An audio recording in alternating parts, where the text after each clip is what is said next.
Hey guys, don't forget the 2023 Street Cop Training Conference, Nashville, Tennessee, April 23rd through the 28th. You do not want to miss this. So far, guest speakers, Rob O'Neill, the Navy SEAL that was responsible for killing Osama bin Laden, Kyle Carpenter, U.S. Marine, Medal of Honor recipient, jumping on an IED to protect his platoon. Fox News host Tommy Lahren returns for 2023. Sheriff Wayne Ivey, Sheriff Mark Lamb, Sheriff David Clark, and more to come. You don't want to miss this event. We additionally have 20 of the country's top law enforcement educators giving you the best experience of your life. You will leave this event knowing more about your job and how to be proficient at the things you do, hands down, in any other event that you'll ever attend. I personally guarantee it. Don't miss out. There's a room code at streetcop.com for our room block, and room code at the Gaylord at Opry is where the event's taking place. Don't miss out on a discounted rate. The rate is from Sunday to Thursday. Put that in and find yourselves at a half-price room. Split it with a friend, but make sure you get there. You don't want to miss this event. It is going to be that good. If you trust me and you trust Street Cop, trust that you will leave there feeling like you've had an experience of a lifetime. 111, 110.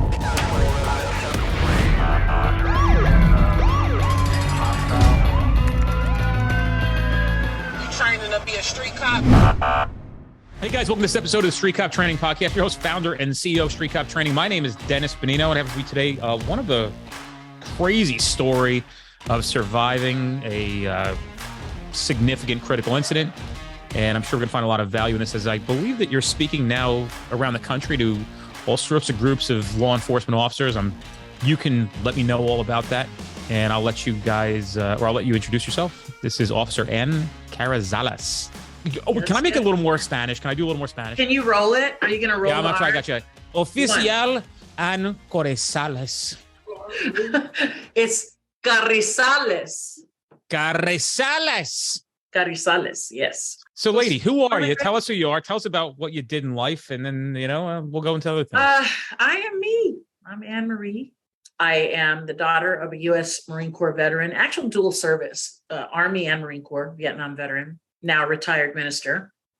And I have 3 other siblings, so there's 4 of us, 2 boys and 2 girls. But I joined the Marine Corps right out of high school. And as a Marine, I was a military police officer. So that's kind of where everything started for me. I started as a cop as a military cop first, military police. And then I transitioned into my civilian police career much later in life, after I was done with my Marine career and my fight background, because I also, in between there, I had a fight career, a boxing career. And so I'm a former fight champion as well. I got 2 babies. My boy is my monkey. He is 27. And my daughter is 18. She's my little dove. So I mean, there's really not anything really super significant about me outside of that. I was, a Marine, and I was raised by a Marine, Army dog, and I'm a cop. And it's kind of always just been, I think, who I am, outside of even before I was doing it. You remember safety patrols in school? You do, right? Yeah. They used to wear those little orange things. I was one of them. I was too. Did you take that shit mad serious? Because I did. No. See, like, I was like the mafia cop of the fucking safety patrol. Like, I would sneak people out of school. I wanted to get out of like school, and actually at that time, that was the get out gig. early. That was the gig. Mm-hmm. Like, you had to get out. Like, you had to be somebody to be on set. I didn't take it too seriously, but I just wanted to be out of school. I hated school. Well, I think our safety patrols were better because we Excuse me, young lady. the halls 2 to 3 deep. Let me just interrupt you for a second. When you were in Jersey, Yeah, are we gone? I watched you roll your eyes, and I have nothing bad to say about Texas, because I actually like that state. Now, what part of Texas are you from? So now, I was not born in Texas, but I was raised in Texas the majority of my life because of my family roots. I was born when my dad was in the Marine Corps. So I was born over there in California, in Orange County, in San Clemente. But I was raised in Corpus Christi. So in between the 2 states of California and Texas has been, my life. But no, I mean, I'm just a normal person. I mean, just a normal person. I came from a loving family. We had our problems like a lot of people. Dad being a returning Vietnam veteran struggled like a lot of those veterans did. So I had a tough upbringing coming up. But I think that those were really beautiful lessons for me. They created a very resilient version of myself, preparing me for the struggles I was going to have in life. Obviously, one that I had when I turned 40 years old, where I was almost killed. So I think that it was a tough life, but it served me later in life in a way that I could have never thought it would at that time anyway. When did you start your law enforcement career? How old were you? 38, 37? 18. No, I'm saying the civilian one. 37, 36. 37. So you had your 20-year retirement at the military, then took a job with Corpus Christi Police. Well, I didn't retire out of the Marine Corps. I got out of the Marine Corps after I was honorably discharged, and I went to pursue my fight career. I started boxing in the Marine Corps. I was the first woman in history to box for the Marine Corps. No shit. And, yeah. Congrats. It's awesome. Thank you. Thank you. I was the first woman in history to represent the Marine Corps in the sport of boxing. And I went on to become ranked number 1 in the country, number 2 in the world. So I won a US. Thanks. Many moons and many pounds ago, but yeah, nobody can take that from me. That's for sure. I did that shit. That's me. I did that. Mm-hmm. That's really, really cool. I thought so. It was fun. I didn't even realize at the time what a big deal it was. Seriously, that's the kind of stuff you realize later. Like I got inducted into the All Marine Boxing Hall of Fame. I feel like I'm in the presence of greatness right now. What? Did you not hear me? Did you not hear my name? It's Carrizales. Do you know what that translates to in English? Probably best boxer in the Marine Corps. No. I appreciate it though. No, I appreciate it. I have really been blessed though. I've done some pretty cool things. I will admit it's been fun. But you got to go for those types of things. I think a lot of times people think about things they want to do, but they don't go for it. It's because it scares them or for whatever reason. People have their reasons. I just kind of went for stuff. I've always kind of been like that. Now let's go into some of these incidences, and then we'll go into what you're doing post that. But tell me about your law enforcement civilian career, and maybe we'll just lead into some of these significant instances in your life that basically brought us together today. Interestingly enough, I don't have any. I've held lots of different hats in my law enforcement career. In my combined I have about 19 years combined military police and civilian police service. I've held just about every billet you could possibly hold. But I don't have, in my civilian career, I don't carry any rank. So I work patrol. Now, as a matter of fact, I am working as a reserve officer for the agency that I work for because I teach full time. I have a public speaking company and I present, the Fight After the Fight series. Plus I teach. I'm a national police instructor as well. So I'm really busy wearing a lot of hats, and I am not out there on the streets as much as I used to be when I was there full time.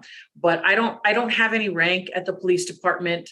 But one of my favorite billets is field training. I love training new officers. Okay. So if we're talking about a professional resume, I think the easiest way to say it would be that I've pretty much done just about anything you can do in law enforcement, to include investigations. But my favorite part is training rookies, training new officers as they're coming in, taking all of the experiences, that I have and kind of just paying that forward. Remember, especially for women, it's very different because aside from everything that you got to learn about the job and the stuff that you're taught, because you have to keep in mind, a lot of us you're taught from a perspective of a man, right? Because this is just the way it is. But there are also different considerations that women have to make that, what are you going to tell me about, trying to find the best, most effective ways to nurse and pump when you're coming back off maternity leave, right? You're not going to teach me that. You're not going to talk to me about watch out with these types of sports bras and this material because they'll rub your skin right off, or, like just the little tips like that. So I like, especially when I have women, rookies, being able to pass down just those it's the little things. It's the little things that I wished, somebody would have told me. So I really like doing that for our, new women coming into the career. Giving them things to think about, telling them things I wish somebody would have told me, 5 minutes into my career, teaching male officers the same way, giving them that female perspective. Because let's face it, women police differently than men, right? We do. And there's a reason why we police differently. So I think I like to take that stuff and that knowledge and pass that knowledge on to, the men and the women, just to kind of give back from everything I've picked up along the way. So I've held just about every billet you can. And I've done, the things that I've wanted to do. I like to run and gun. I love to police at night. But for now, I'm finding real purpose in the journey that I'm on of teaching cops in a different way. So different than I did as an FTO. And I wouldn't be here doing that now had it not been for, the night of October 26, 2013, when I made that traffic stop that was literally almost the last traffic stop of my life. We are cut from the same cloth. This is exactly what I do for a living. Yeah. And it's a very similar story. In some ways different, but in some ways very similar. How's that? Field training, I thought was important. I always thought that I could train and make things better. And now we make better things to make things better. And I don't know the exact number of cops we'll teach this year as a training company, but I'm sure it's in excess of 30,000 cops this year. And to be able to deliver the content that we do on the platforms that we have, it's not about me. It's about essentially what people are getting out of it. And I mean, literally, I probably have 10, 15 messages right now because I haven't checked my messages on Instagram of how important the work that we're doing is for these people and how much we're changing things. Right. No, you're right. We're in the same. So you're right. Like I'm basically, you with a uterus and maybe not so great skin. I've heard a lot of really great things about the street cop training. I really have. Thank you. The podcast itself and the social media presence. To be quite honest, I had seen some things, but I wasn't super familiar with it. And I started to dig around and poke around and be nosy and just chat. And it's really good stuff. Really good stuff. So thanks. I appreciate y'all having me on. Thank you. No, we were honored to have you. It's we're blessed that you're here. So yes, for sure. Let's jump into October 20th, 2013. Tell me about it. October 26th of 2013 was almost a year. It was the 26th? Correct. My bad. Sorry. That's okay. No problem. October 26th was almost a year to the day later after my first shooting, which was October 14th of 2012. What happened there? Let's start with that one. Okay. Yeah, I wasn't sure how familiar you were with that. And, it's not anything as dramatic as the second one, but it is nonetheless a critical incident. Most people go through their career and they don't ever find themselves involved in an OIS, right?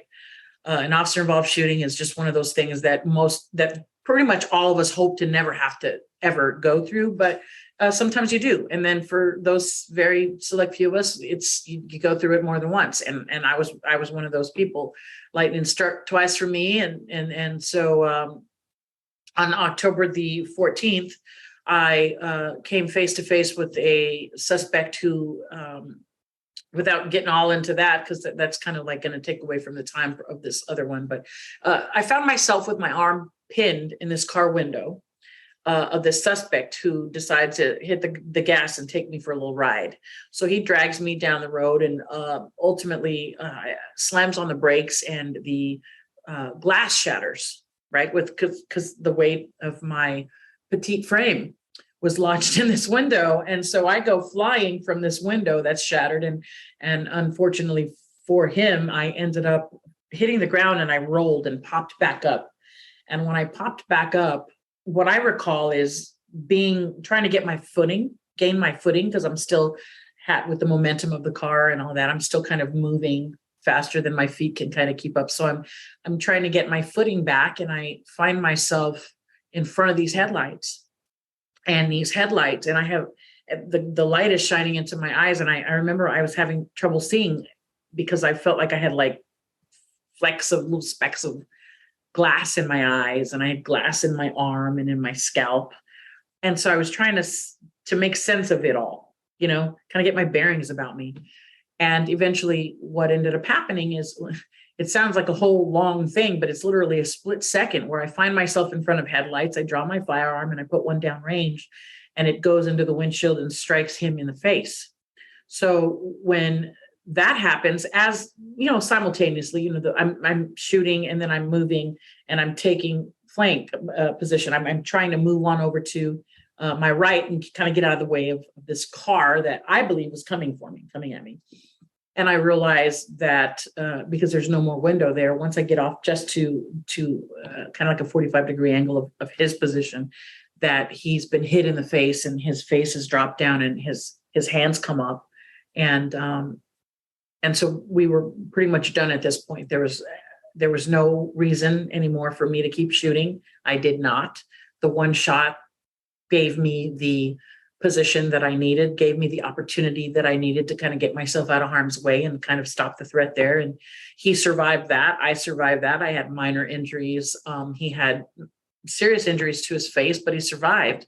I think I had it was a small linear tear in my rotator cuff, massive bruising under my arm. And I had to get this little cut here on my arm, kind of like stitched, very minor stuff, but I went home and made it home, and you ask any cop anywhere across the country, and that's our goal, right? To make it home. And so I made it home, but I did feel like at that point, there was a lot of things that I needed to change about how I responded in a situation like that, particularly because I felt like I knew that I would be in a situation like that again. I don't know if you've ever been, you yourself, Dennis, ever been in a critical incident like that, but if you have undoubtedly met a lot of people across the country who have, and one thing they will always tell you, and you could ask this question if you aren't already, but they will always tell you this. I had this conviction in my gut. I knew it would happen again. I knew it. We go out on the job and we know it's always a possibility, but not anymore. I mean, ever since that happened, it's not like I go to work knowing that it's a possibility. It is a very real, it will happen, and I am going to be ready.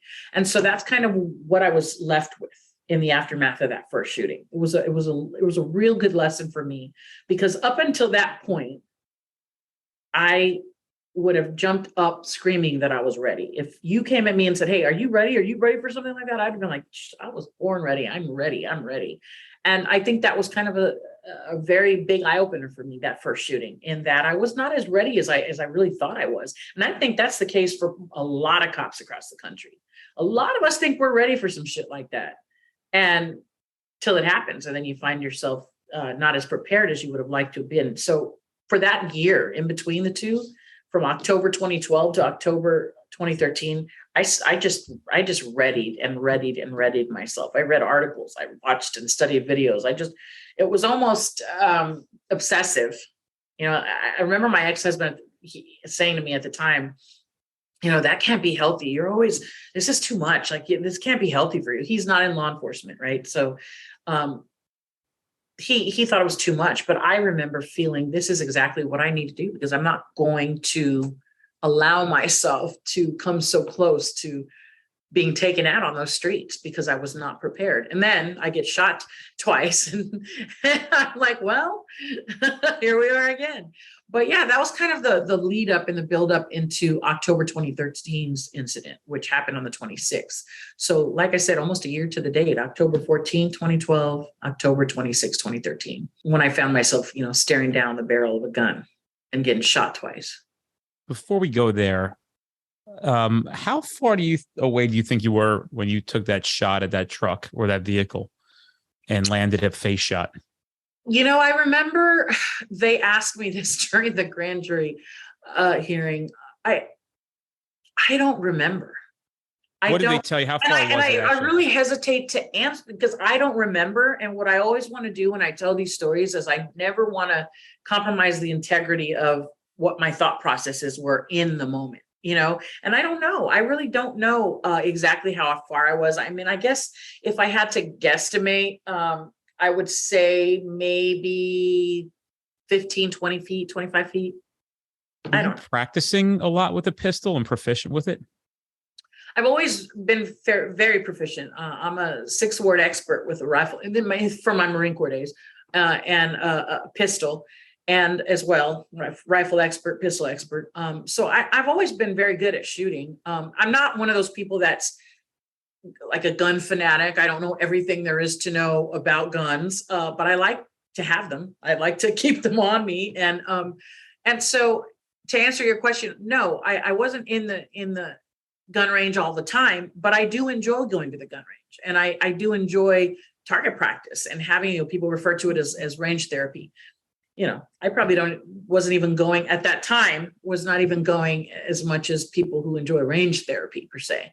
I would go every, couple months, every few months, I would go to the range and put some stuff down. I'd take my kids. I was teaching my daughter how to shoot at that time when she was little. So things like that. But I mean, if there's anything I was practicing more than anything, it wasn't necessarily the marksmanship as much as it was the draw. I was always working on my draw. I wanted to, when the time came. And back then I wasn't thinking of when. Back then I was still of the mindset of if. And I say that a lot. It's not a matter of when, it is if, and the body will not go where the mind has never taken it. I learned that shit in my fight career. So I would always envision being in a situation where I had to draw and not being able to come out because I hadn't practiced. Mm-hmm. So if anything, that's what I practice a lot. I practice that a lot. Still, So before I go out, I'll practice the draws.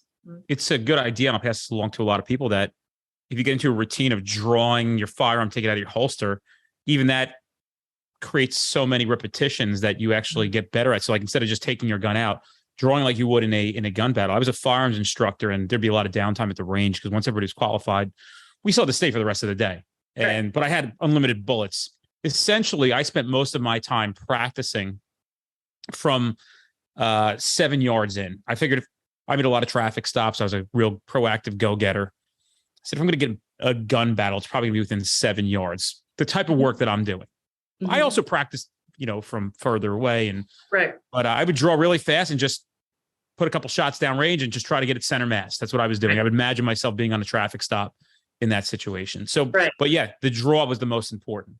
For me, especially because after that first shooting in 2012, I didn't draw as smoothly as I'd been practicing. And the reason I didn't draw as smoothly as I had practiced is because probably a week prior to this incident, I was trying to tighten my holster down on my rig.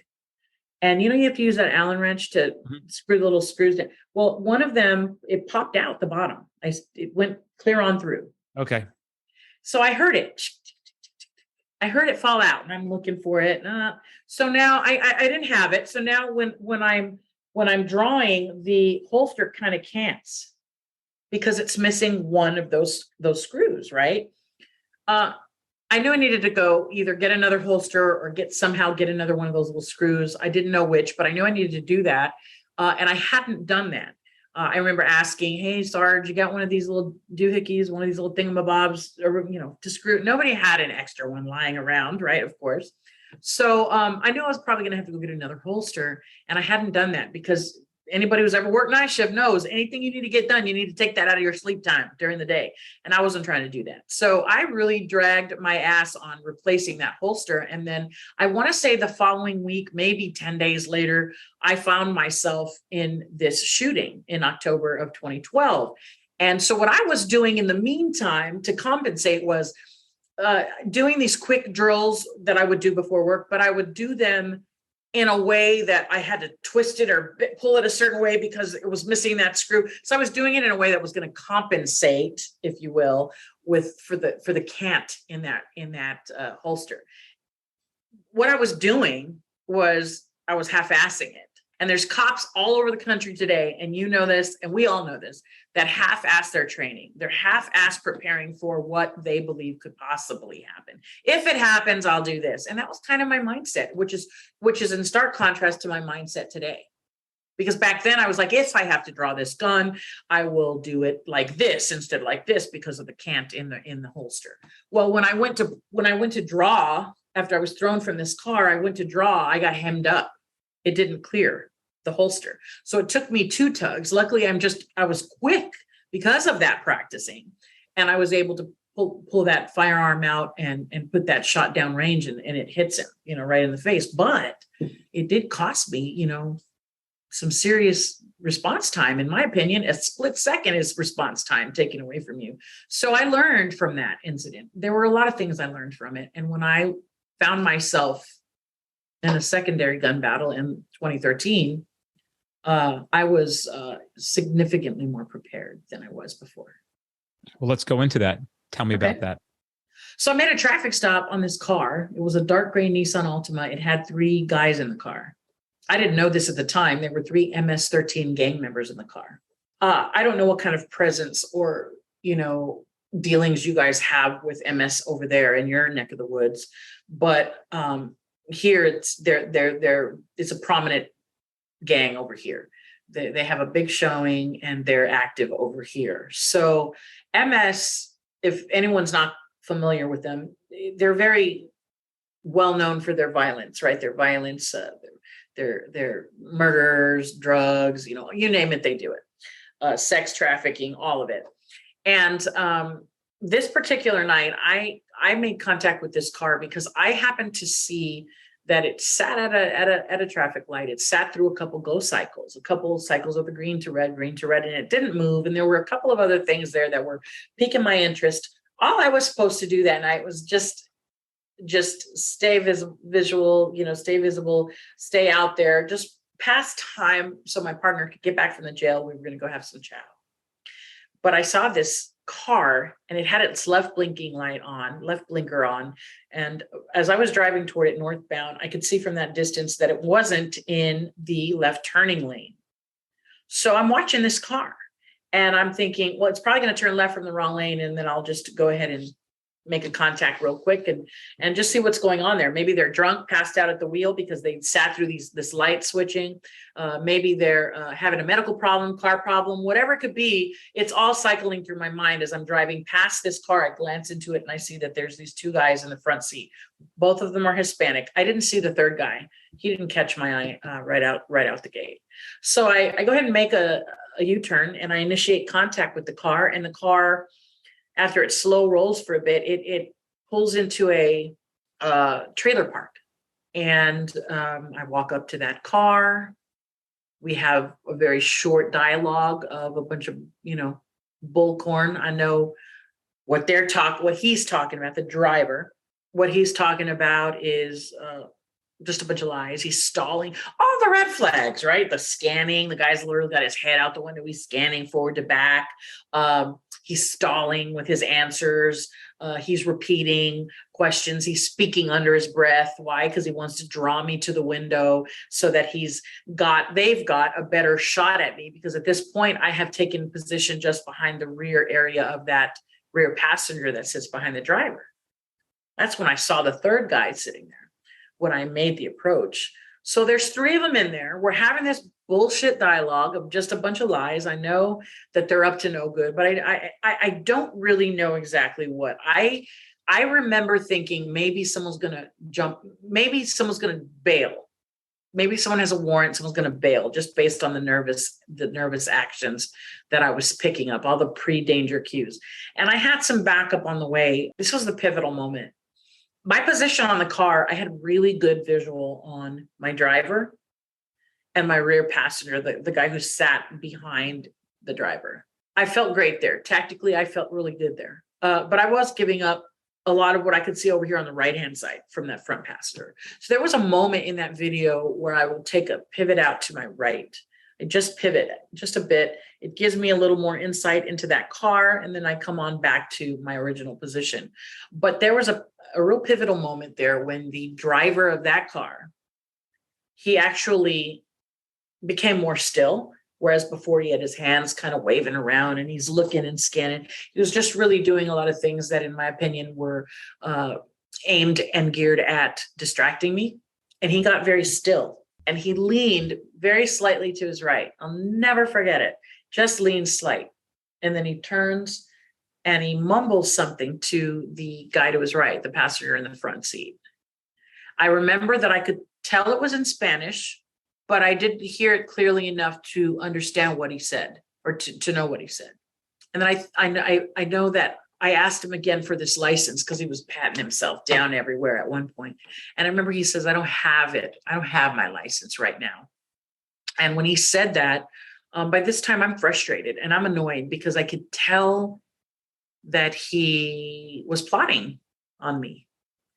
And I felt it's probably my biggest mistake that I made in the whole thing. If I had to think of something that I wished I could change, because I get that question often, it would be that I didn't allow that to annoy me and offend me so much, because I remember feeling that way, like, oh, okay, you're going to plot on me, like I'm not standing here, like I don't see you doing this. He must think I'm stupid. You must think I'm not, paying attention. And I was annoyed. And I remember giving up a little more position at that point, asking him what he had. Well, what do you have? And so that was at the point when that front seat passenger, if you could get a visual on this, you've got a driver, a front seat passenger, and then a passenger behind. So you've got this three. And the front seat passenger turns around in the seat. He kind of comes back into the back seat behind the front seat driver and in between this rear passenger. And he comes out that rear window, or at least up to the rear window. I don't even know if he cleared the window. I don't think he did, but I know he came up to that rear window, and I'm just past it initially until I leaned forward a little more. So now I turn. I don't see any of the movement that he makes when he flips around, but I see the gun. I see the muzzle of the gun, and then I see the muzzle flash. So if we're talking about how quickly this all happens, it happened so fast that I didn't even see the movement. It didn't have even time to register that this, because you have to think about, that's a lot of movement, right? It's fast. It goes fast. But that's a lot of movement from the passenger to turn around and come into the back seat. So I didn't see any of that movement. All I saw was a barrel of the gun, and then I saw muzzle flash, and felt the impact of the bullet as it hits me right in the face. Wow. Yeah. Where did the first bullet hit you in the face? So the first shot hits me on my left cheekbone here, right in here. It travels through my face and comes out the left part of my jawline. So right just under here. It comes out just under my ear and takes my earlobe and just destroys that as well. So that's hanging by a thread. So I have 2 holes in my face from through and through injury from the bullet. And then as I turned and started to do this tactical retreat, right? The second shot hits just here, right here, just to the left side of my breast, my left breast. Of course, I'm wearing a vest, but it hits me at the softest point of the vest and goes right on into my chest cavity. Jesus Christ. Yeah. Or my titty, one of the two, whichever you. But it's in there. Did it create a sucking chest wound? I didn't get a sucking chest wound, but I got a titty chest wound. It was the bullet in my chest that went in. And what's interesting is the round of this bullet, the round was lodged in the vest. So they ended up finding inside of the vest the round, but not before it went inside of my body, and then kind of it pops back out with the vest still holding it. So I think of things from the perspective of boxing and fighting and how, because there's just so much to learn from the strategy of the art of war, if you will, right? So when you hit a heavy bag, you hit it, right? Bam. And the bag goes, and then it comes on back. We call this what? Inertia? Right. That's the word, inertia. It goes and it comes on back, right?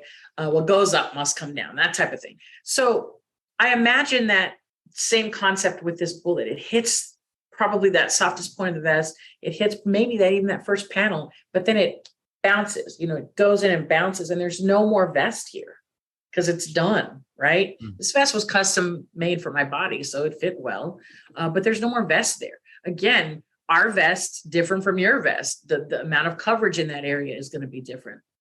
And so it goes in, but then it comes right back just like a heavy bag would, and the vest holds it. So it was found in the vest. It didn't stay in my body. Sucking chest wound, no. But I know that there's a big hole there that the trauma doctor was digging around in for a while, trying to find an exit wound, trying to find a spent, trying to find the bullet if it was in my body, in my chest, but ultimately it was in the vest. So good. Who discovered it in the vest? Who discovered it in the vest? My chief discovered it in the vest. That's really interesting detail that no one really ever asks me. When I was in the trauma room, the doctor was digging his fingers in this hole. Jesus Christ. Yes. Yes. And I don't like saying that. Like I was raised, where you don't say Jesus or Jesus Christ. When I say Jesus Christ, the way you just say Jesus Christ, I am pissed. That is like right. So I don't like, saying, "Oh, Jesus Christ," just to use the word. We call that taking the Lord's. And my mom, you better not take the Lord's name in vain. So when my daughter says that today, Jesus Christ, I'm like, you better be praying. Are you over there saying a prayer? Because I just heard you say Jesus Christ. But in that moment, in the trauma room where the doctor's got his big old sausage fingers in my chest like that, I was screaming all kinds of Jesus Christ. It was incredibly painful. And he couldn't find the round, and he was screaming for the vest, and we couldn't find the vest. And so my chief ends up feeding it to the police department. I didn't even notice he'd left the trauma room and found it there in the vest. Somebody had taken the vest from the scene, so it was at the PD. And that's odd because in the Marine Corps, if you get shot, your vest goes with you everywhere you go. You don't get separated from your vest. But I guess it's not like that in civilian world. Yeah. Very interesting. Interesting, to say the least. Yeah. These guys, obviously, you take the shot in the face, you take the shot in the side. What happens right after that? Were you able to get on the radio? Were you able to retreat, get cover, return fire? Tell me about that part. So we have this gun battle because once I'm hit, and that second shot knocks me back, I'm stumbling back because the power behind that bullet, I felt the second shot significantly more painful and powerful than the first one. And so it knocks me back, and I go into what I refer to in my presentations as conversations with yourself. And it's that, that 5 minutes feeling of 5-10 minutes of conversation in a split second. So I was going through all of that, the time distortion, the whole, the oh shit moment thoughts that you're having. I'm counting my steps, 1, 2, 3, as I'm stumbling back, I'm counting my steps, and I'm trying to keep myself from falling down. I didn't want to hit the ground behind this car and just be there as a sitting duck waiting for them to either run me over or keep shooting me. Right. So it was just a long, what felt like a long conversation of don't go down, counting my steps, being cognizant of my steps, and all kinds of things, the pain. I know that my vest didn't catch that. Oh, just all kinds of oh shit moment thoughts until I finally said to myself, because it felt like a long time. It just felt like a long time of me being in my own head. And then I remember saying, you're in a gun battle here, girl. Any day you want to start shooting. And it snapped me out of it. So I whip around on 3. I'll never forget. I was on 3 on my right foot. And I whip back around and I start return fire. And with every shot that I'm firing, I can feel the pain all down the left side of my chest and arm and leg. I mean, just everything hurt. And I remember seeing clearly as they're speeding off, because that's what cowards do, right? And they're speeding off. I see one of my bullets hit just to the right of the keyhole on the trunk. And I remember thinking, my group is dropping. And as they sped off, and I saw that shot, because the first shot that I fired, it shatters that rear window. So now it's open. But when I did happen to see the bullet hit and make that mark just to the right, I remember thinking, stop. Just don't waste your ammo, right? Just let them go on out of here, see what their next move is. And that's what I did. And they left the property. I self-assessed immediately, habit. That's Marine Corps training for me and my fight career, to self-assess, to constantly be cognizant of where my body is in this battle, pain-wise. And that's what I did. I started doing this with my fingers immediately, just doing this back and forth with my fingers and taking my tongue and running it across my teeth, checking for my teeth to make sure they weren't lodged in my airway.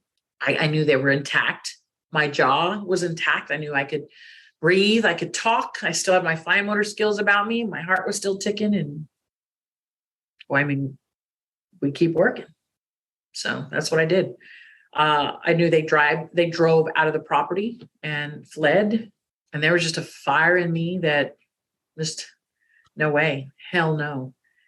You're not about to just start this whole situation and then drive off like you didn't just do this. I was still in the fight. I knew I was still in the fight, and we don't finish until we finish. So I hopped in that car and I initiated pursuit. What point did you get on the radio and let them know you've been hit? Was it quick? Immediately. Yeah. Immediately after we were done exchanging. So On your portable or the radio in the car? on my portable. So I shoot, and right as I'm done shooting, I'm putting it out. Shots fired. I'm hit. They acknowledged it. There was radio. The air was open. They acknowledged it. They did. Yep. And then you're in pursuit. Now what happens? We end up in Houston, Harris County. The cavalry is in Houston's coming, and the cavalry in Fort Bend County is coming. And but ultimately, I ended up in pursuit for a good bit.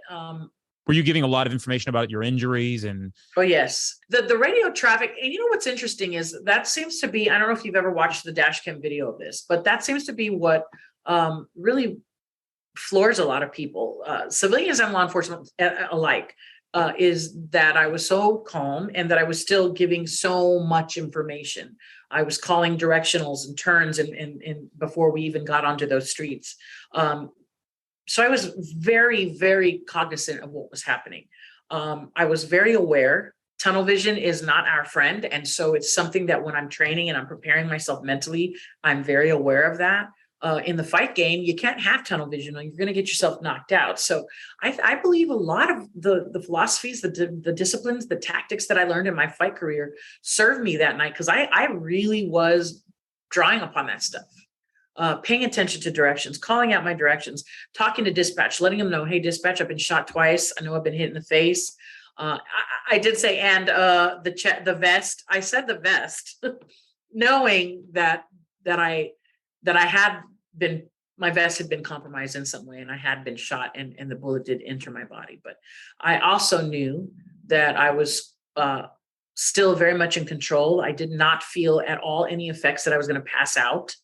I'm familiar with how that feels. So I trust myself. I listen to my body. My partners trust me.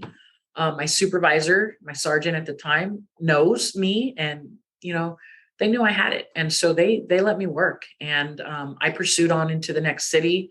We pursued it's probably about 9 minutes or so. It's a long time. It felt like a long, long time. And when we got to the area in the neighborhood that they end up pulling off this highway, this toll road and turning back into this area in Houston, that's pretty dangerous from what I hear. I'm relying on street signs, right? I'm relying on street signs. I'm going into a city that I don't know, I don't patrol, and I'm still by myself because even though the cavalry is coming, they have not caught up to us yet. So I'm injured, I'm compromised, I'm alone in a city that I don't know, in a location that I can't readily give. So at this point, I knew it was time to go ahead and drop back. Mind you, they're still shooting at me throughout. Holy shit. Wow. So I'm taking fire. As we're in pursuit, they're still shooting at me out of there. They have this clear area too, because I've blown this rear window out. So I take all of this stuff into consideration and I go ahead and draw back. Once they pulled into this area, and it was also the way they pulled into this area.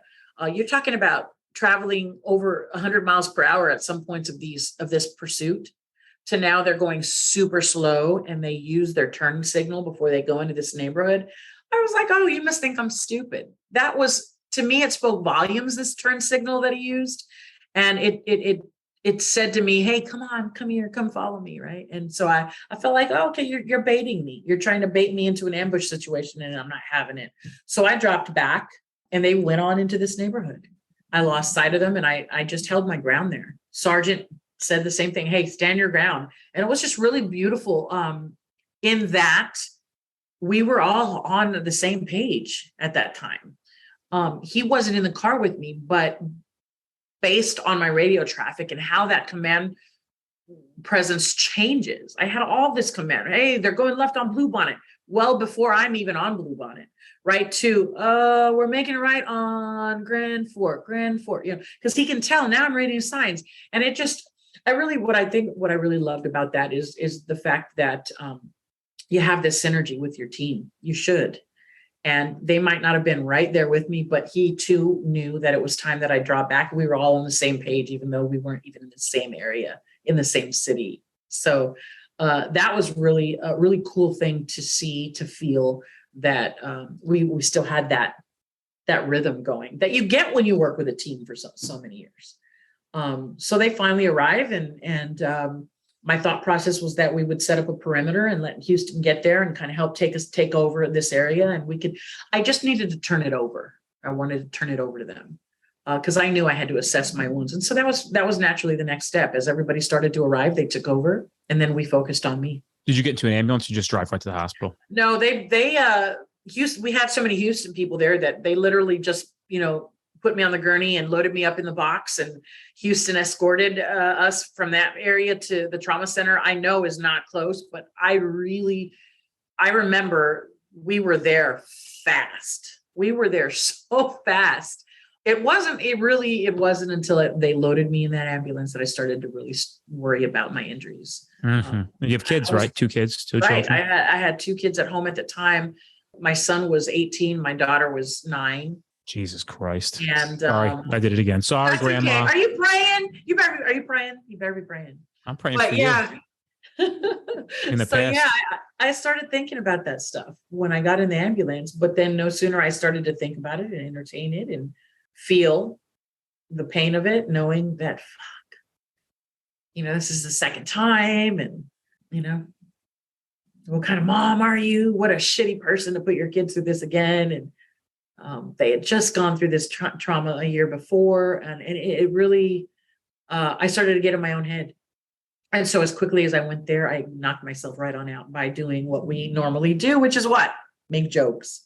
Mm-hmm. So I started making jokes, and I was laughing and joking the whole way there, with the exception of that first few minutes that they put me in there. And I started to realize, like, wow, maybe you're hurt more than you think you are, and you're not going to make it home, So those thoughts started to enter, and the guilt and all of that comes with it. And I said, no, we're not going to do that. So I started making jokes. You ever tell yourself at some point, like, I'm surviving this no matter what? Like, you're in the ambulance now. I'm talking, we're kind of like, I'm not going anywhere. I'm surviving this fucking thing. I don't think I'd even once entertained dying.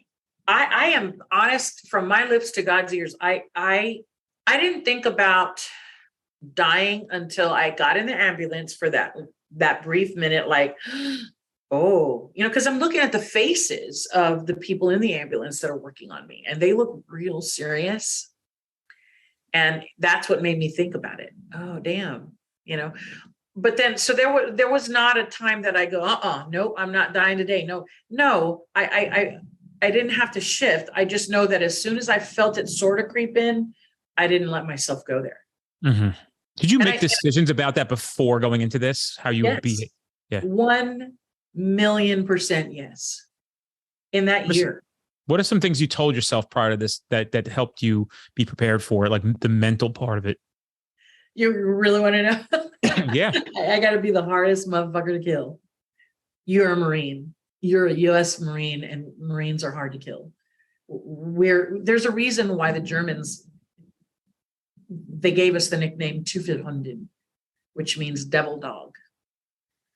Because we're vicious. We're vicious. We're known for that vicious, relentless attack on the threat. And I've kind of always, and I say maybe it's because I was raised by a jarhead. I don't know. Jarhead is another nickname for Marine. Yeah, I'm familiar. I don't know, but I've always, everybody has a fight response, right? A fear response, a threat response, fight or flight, and freeze even. And some people will freeze, and some people will flee. And then some people will fight. And law enforcement officers are a very rare breed. We're a very unique breed of people that are willing to engage the dangers that we see. I know that I've always kind of been a little scrappy, if you will, fight. That was my fear response always. But yes, I absolutely had to program my mind for these moments. I think the majority of time that I ever did that, though, was in that year in between. So that's a testament to how effective and powerful it can be from one shooting to the next. I don't know that the response would have been as it was if I had not prepared in that year from one shooting to the next. I don't know that it would be exactly the same way. Naturally, I would have probably still engaged and still tried, but there's a lot of mental clarity that I had that night that I don't think I may not have had it as clear, but since I prepared, I knew, like, I know this is going to happen again. I know that I have to be ready, because you can't get ready in the moment you're supposed to be ready. Right? That's just the rules. And I know I learned that in the fight game, in my fight career. Let me step in the ring and not be prepared. That's what I love about the fight game. it's so honest, right? Football, basketball, these other team sports, if you want to lax and be lazy and not put 100% into training, your team can kind of pick up the slack for you, but it's not like that in the fight game. You go in there by yourself, you're exposed. Everyone's watching, and you go mano a mano. And the guy or girl in that ring is that prepared the most, that one's going to come through. You're going to see it. And if you didn't prepare and you're not ready, everyone will see. And so I just feel like that was my mindset moving into the second shooting. Like, I do not ever want to feel ill prepared. I do not ever want to feel like my response time was compromised. I don't want to, stick my arm in car windows and, make dumb mistakes like that. So you got to be focused. And I was, and I attribute that to a lot of why I was able to handle the situation the way that I did. But I will not let anyone hear this story and not say this, and that is, yes, mental preparedness is important for us to be ready. But for me, and the way that I believe what happened to me that night and why I survived it, for me, is one reason. And that reason is because God upstairs said, Ann, it's not time. I need you to stay there. It's not your time to go. I've got something for you to do. And because of his grace and mercy to give me my life, my continued life, he knew he was going to put me on the path to the fight after the fight. I had no clue. Because after the shooting, I thought, well, I'm good. I'm done. I made it home. I made it home twice. That had always been my ultimate goal. But, there's a huge problem with we all go home. It's not enough to make it home. And that's the problem with we all go home. Do we want to go home? Yes. Is it enough? No, but I know that. So that was my ultimate goal at the time. And I just thank God for giving me life, for keeping me alive. Even this many years later, it is not lost on me how blessed I am to be here, to watch my children continue to grow and to meet men and women across the country who've been through this, that have survived it, and then, like me, didn't have the tools in the aftermath for the emotional survival aspect of it. Because, oh my God, who told me? Nobody told me. Who told you? Anybody ever sit you down and teach you about that part? No. And so I think that's another reason why God spared me, because he knew that I was going to have to go through another battle, another fight, if you will, and that I was going to have to teach other people how to get through that one too. So it was always going to be for that. I just didn't know it at the time. So you're in the ambulance, you pull up to the hospital. Yep. Staff's ready for you, I'd imagine. Oh, yeah. You know what was the most impressive? Yeah, the staff was ready for me. Boy, they were like, I want to say, right out there waiting. Literally is how I feel like I remember it. I don't know. I know that there was officers. It felt like there were already officers there. But you know what was the most impressive thing is that my rep, my TMPA rep, was there before I was. I thought that was really impressive, because these aren't things that you ever really think about being a big deal when whoever you sign up for your legal teams. And here in Texas we have TMPA and we have CLEAT and all that other stuff. But when you sign up because you think, well, and just if this happens, I'll have this representation, right? That somebody's sole focus is me. But I got to tell you, man, when I got to that hospital and that guy was right there and he's like, hey, I'm here, right? They were wheeling me in. And I remember, I feel like he was looking down and he was telling me, following the gurney and saying, hey, I'm here. I'm from TMP. I'm here for you. I'm here. And I was like, man, it was just a great feeling. I don't know why, but that really stood out to me in that moment. Like, my family wasn't there yet, but my rep was there, and boy, did that make me feel good. No, your family was there. Your family was there the whole time with you. Yeah. You're different. You maybe not your blood family, but your blue blood family was there. Oh, my blue blood. Let me tell you, my blue family. There was a lot of them there, and that's always great. To have the people that you work alongside show up for you right then and there was really great. But I'll tell you what, those are also the people who you don't see. They show up. And then they go, because they go back onto their lives and into work, and then you're just like crickets, going, wow, I feel kind of lonely. But And I don't think that they do it necessarily from a position of malice or, not trying to be mean, but they got lives. And I think, 6 months, a year and a half after you're shooting, no one's really thinking about that anymore. But that's when it starts to, really come for you. I think it's You're good. taking the shots. You're taking these shots and you're thinking to myself, man, that sucked. Oh, and then the surgeries that came after those injuries, all that sucks so bad. And it's so painful, and it's hard. It's so hard because you've got, the physical trauma and pain, and then the surgeries, and then the stress of all of that, and the stress on your family, and then workers' comp is stress. And, it's just all just stress. You're like, this is so hard. And then you heal up and you get well and you get back to work and you're excited because you think the worst has passed me. And you have no idea, like, oh no, baby girl, that was the easy part. You know what I mean? Like, wow, that was the easy part. But it's true. That was the easy part. The mental games began, huh? Oh my gosh. Yes. That's what I refer to as the fight after the fight. They teach you to win the fight on the streets because we all go home is our ultimate goal. And that's what I mean by that's not enough. It does us no good to make it home if we don't know what the hell to do once we get there with what we see that we can't unsee.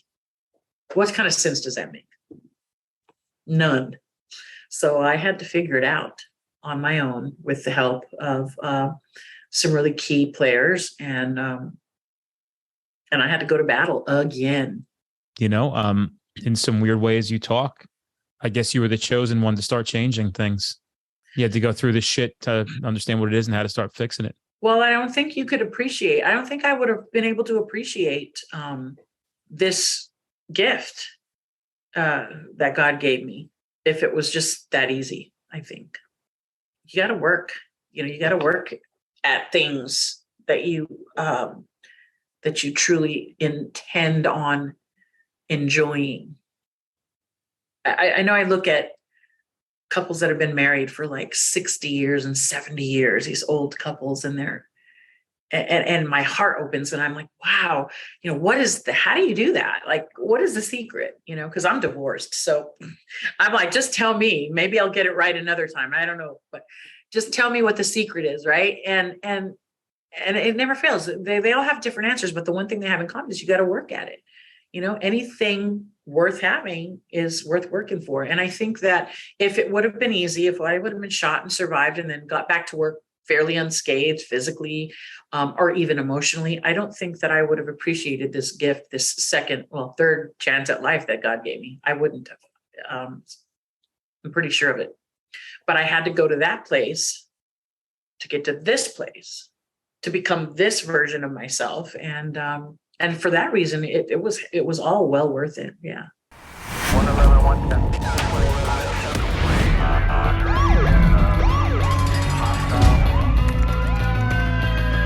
You training to be a street cop? Guys, if you're in an area where you're trying to get to our classes, but we're not close to you, fret not. We actually have on-demand training at streetcop.com. You can take that course online right now, and then you could attend that training in the future at no additional cost. You can redeem your voucher, so you get 2 for the price of 1. We don't want to deny you the ability to take this training now, especially knowing that it can keep you safe at a very minimum, putting bad guys in jail where they belong, and at the maximum going home to your family. Check out streetcop.com for that offer.